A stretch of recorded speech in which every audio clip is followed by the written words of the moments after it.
What do George Washington, Abraham Lincoln, and Saint Valentine have in common? The month of February. The first two were born in that month, while the other prematurely died. But the month of February celebrates all three, and now you have a fourth reason to celebrate. Hello again, SA here. And when I'm not embarrassing myself on the internet, I'm also a published author, and I got a deal for you. Enjoy President's Day and Valentine's Day with my book series Glitch. It will be on sale for 25% off for the entire month. That way, when you're taking a load off on President's Day or getting sweets from your sweets, you can indulge in a story of a kidnapped teen model and a reluctant jewel thief who are on the run from the law. The links are down below in the description. And I'm not just some one-hit wonder. I got other books coming down the pike. So as long as nothing terrible happens to me. And now... Hey, Rocky! Watch me pull a rabbit out of my hat. Again? Nothing up my sleeve. Presto! Wrong hat. I take a 7.5. Now here's something we hope you'll really like. You'll see those books too. Now let's get back to the video. Hello again.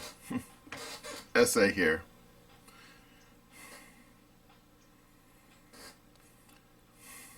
Long time ago, Robert Evans, he recently became the head of production at Paramount Studios. This was back in the late 1960s. He had a dilemma.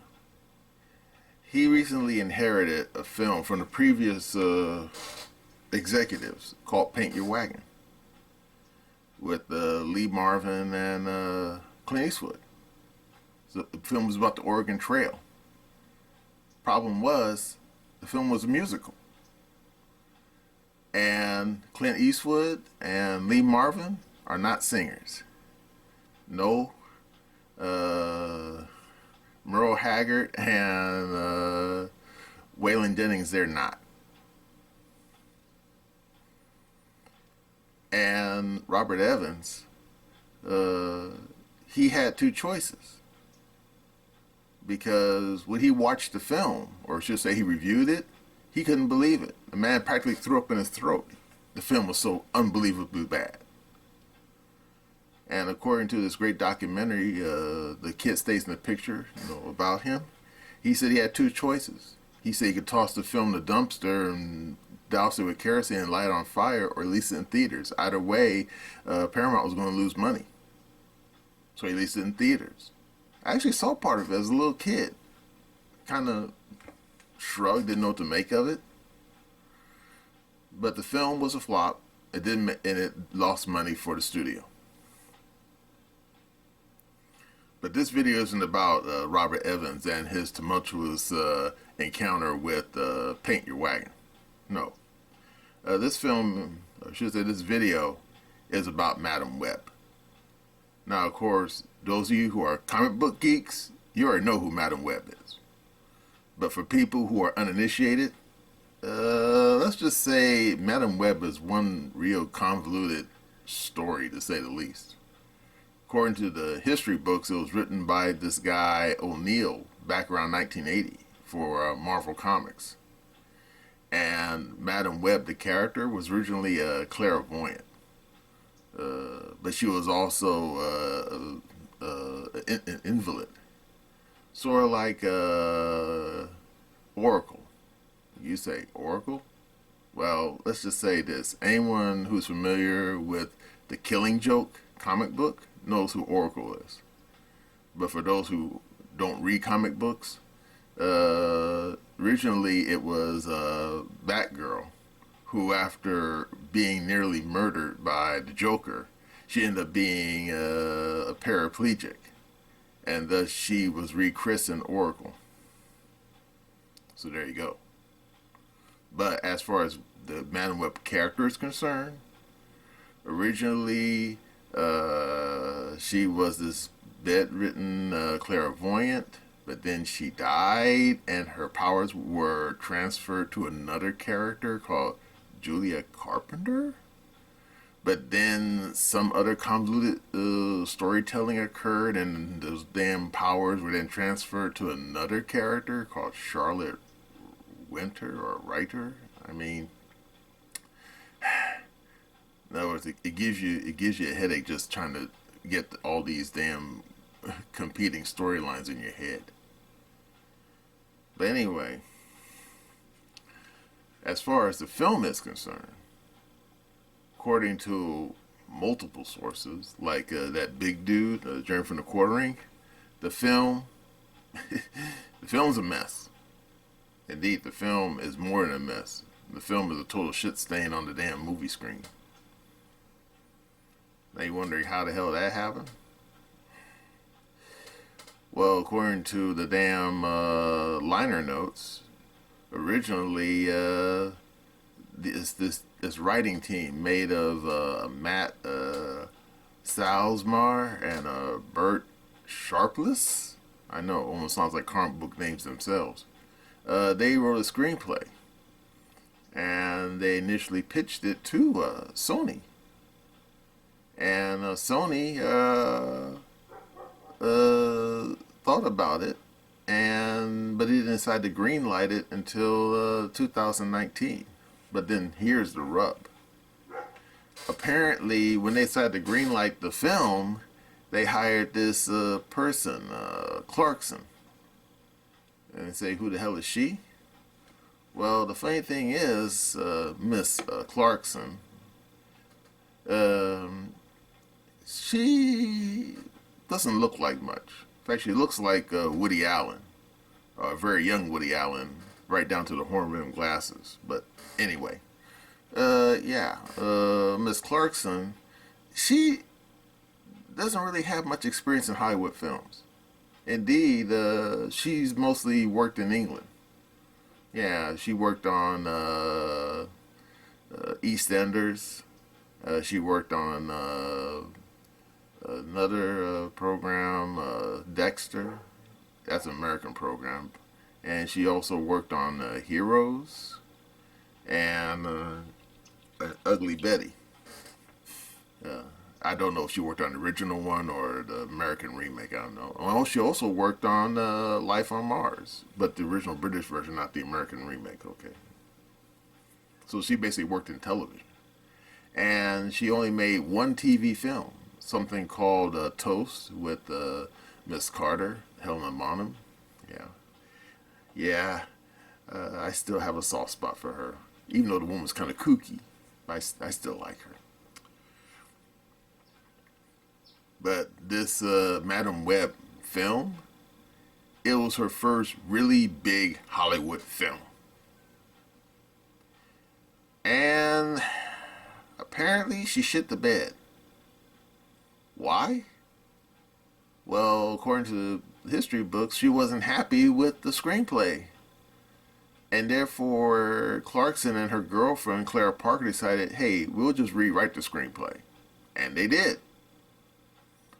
And anyone at Sony Pictures, or should I say Columbia Pictures, noticed? I'm thinking no. Why? Don't know. But anyway, the film finally got released, and if you've been paying attention, it ain't doing too well. And how well is it not doing?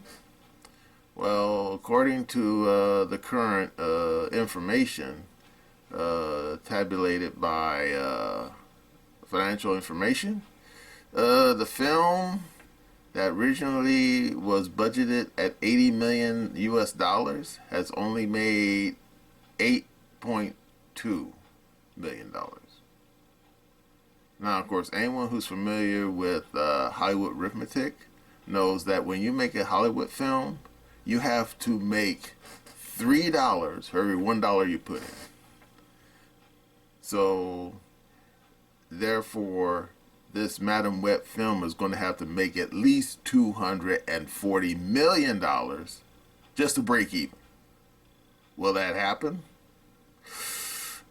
Ain't betting no money on that. And then you say, can they just release it in Japan, in China? They could, but I don't think it's going to happen. Why? Well, because the people in overseas, they have the internet too, and they're just as savvy as people in downtown Brooklyn and downtown L.A. and downtown Chicago and downtown Seattle. Therefore, the word gets out across the interwebs that this film blows, massively. Guess what? These people overseas ain't going to waste their rupees and their damn yuan on some raggedy-ass Hollywood film. So there you go. And besides, people overseas, particularly in places like Pakistan and the Middle East, they usually go to the local bazaar and get a bootleg copy. So there you go.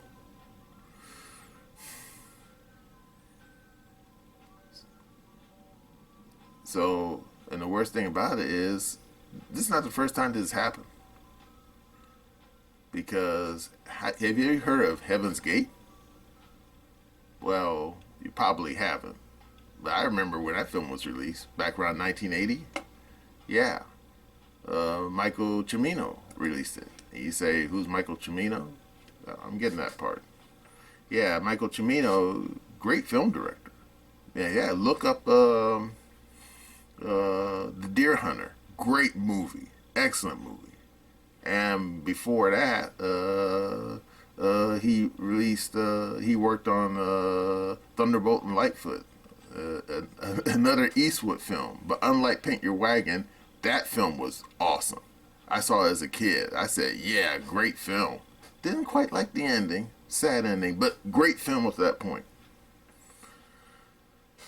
And, wait for it, Michael Cimino, he actually was a screenwriter, too. Yeah, he worked on a handful of films, such as Silent Running, Bruce Dern film. Nice film, you should look it up. Yeah, about space travel. And he worked on two of Eastwood's the Dirty Harry films, Magnum Force.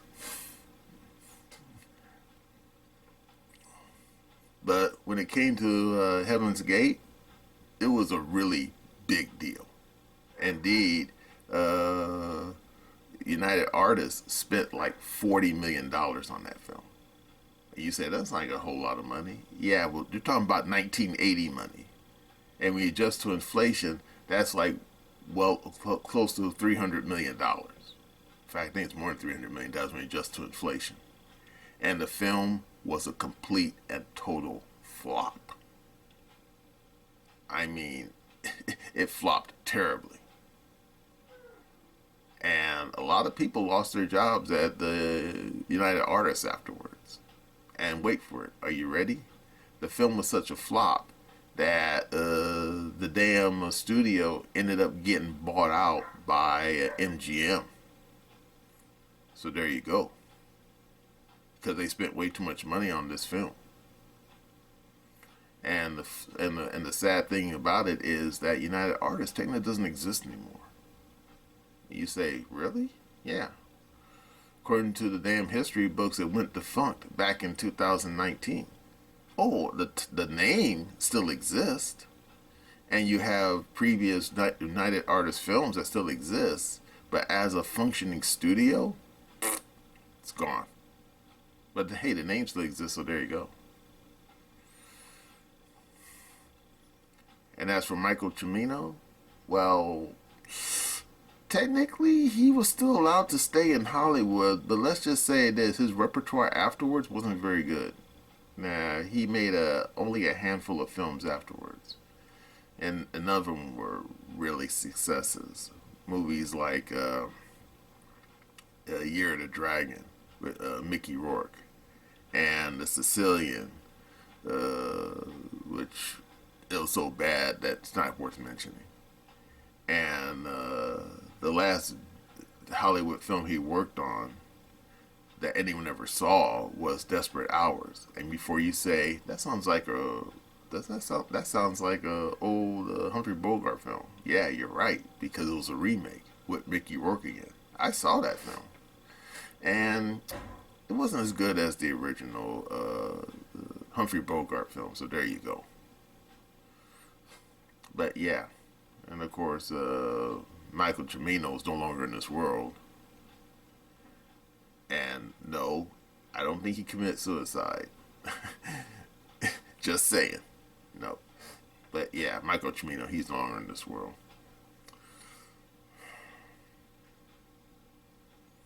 But he, let's just say this, because of what happened with Heaven's Gate, his reputation as both a screenwriter and a film director has been tarnished forever. So there you go. Now, as for this woman, Clarkson, is her brush with Hollywood success pretty much ran to the gutter now? Don't know. Because unlike back in the 1980s, Hollywood, let's just say this, they have a habit of people failing up in Hollywood. And of course, for those of you who know what failing up means, I don't have to explain it to you. But those who don't, it basically means that you can shit the bed and you can get rewarded for it. And before you say it doesn't sound right, I agree, it doesn't sound right. But that's the way Hollywood is nowadays. Especially if you're a particular ethnic group. Yeah, you can screw up many times, set a bunch of Hollywood film money on fire, and if you are, like I said, the right social group or economic group or ethnic group, yeah, you can fail up a lot. So in all likelihood, Miss Clarkson, she'll probably get another shot, another chance at the apple, or another chance at the brass rings to say back when I was a kid. Does she deserve it? Only future historians will know for sure. But knowing how Madam Web had turned out, I wouldn't put her in charge of another $80 million motion picture, especially one that she wrote the screenplay on. Yep. No, I wouldn't give her the director's chair for any film that she wrote the screenplay on. No way.